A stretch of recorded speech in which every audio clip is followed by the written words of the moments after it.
কিছু কিছু জায়গায় বলা হচ্ছে গরু কুরবানি দেওয়া হোক।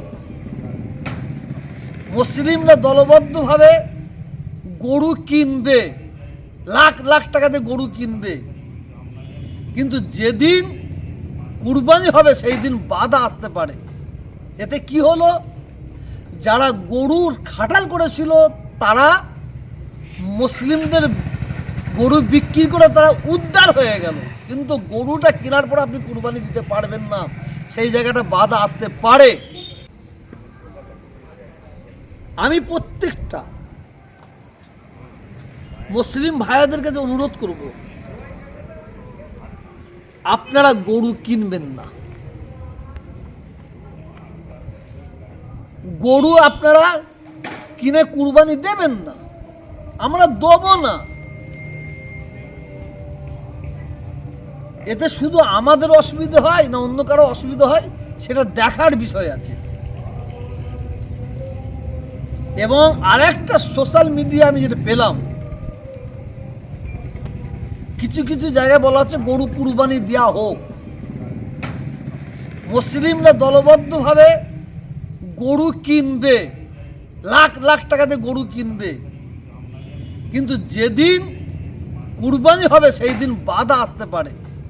এতে কি হলো, যারা গরুর খাটাল করেছিল তারা মুসলিমদের গরু বিক্রি করে তারা উদ্ধার হয়ে গেল, কিন্তু গরুটা কেনার পর আপনি কুরবানি দিতে পারবেন না, সেই জায়গাটা বাধা আসতে পারে বলে আমি মনে করি। আপনি দুম্বা কুরবানি দেন, খাসি কুরবানি দেন, আপনি ভেড়া কুরবানি দেন, কিন্তু অসুবিধা কি আছে?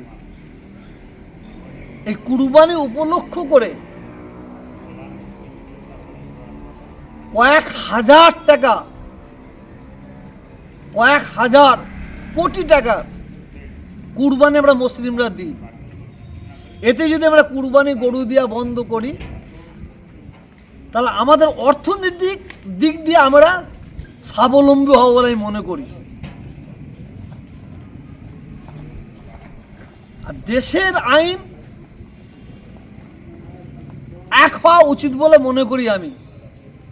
এই রাজ্যে গরু কুরবানি দেওয়া যাবে না, অন্য রাজ্যে কুরবানি দেওয়া যাবে, ও রাজ্যে কুরবানি দেওয়া যাবে না, এ রাজ্যে কুরবানি দেওয়া যাবে। এটা দেশের আইন কিভাবে হয়? এবং গরু জবাই করা যদি পাপ হয়, আমার ভারতবর্ষ গরু মাংস বিক্রিতে, গোশ বিক্রিতে 2 নম্বর আছে। তো দেশে গরু জবাই করে অন্য দেশে সাপ্লাই করা যাবে, অন্য দেশে বিক্রি করা যাবে, এবং গরুর মাংস বিক্রি করে আমার দেশ 2 নম্বর আছে। আর যারা বিদেশে সাপ্লাই দেয় গরু, তারা কিন্তু কেউ মুসলিম নয়।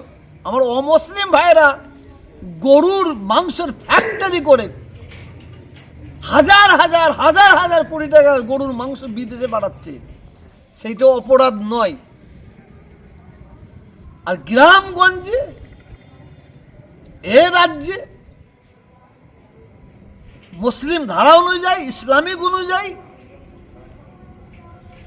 যদি গরু কুরবানি দেওয়া হয় এটা অপরাধ। হুজুর, ওই কলকাতায় অনেক গরিব মানুষ তারা 2-4টে গরু পোষে কুরবানি উপলক্ষ করে, অমুসলিম ভাইরা খাটালে পোষে, তারা বিপদে পড়বে না বিক্রি করে, তাদের জন্য আইন। আর যারা গরু কিনবে জবাই করবে তাদের জন্য আইন। আর যারা গরুকে কেটে জবাই করে বিদেশে সাপ্লাই দেয় তাদের জন্য কোনো আইন নয়।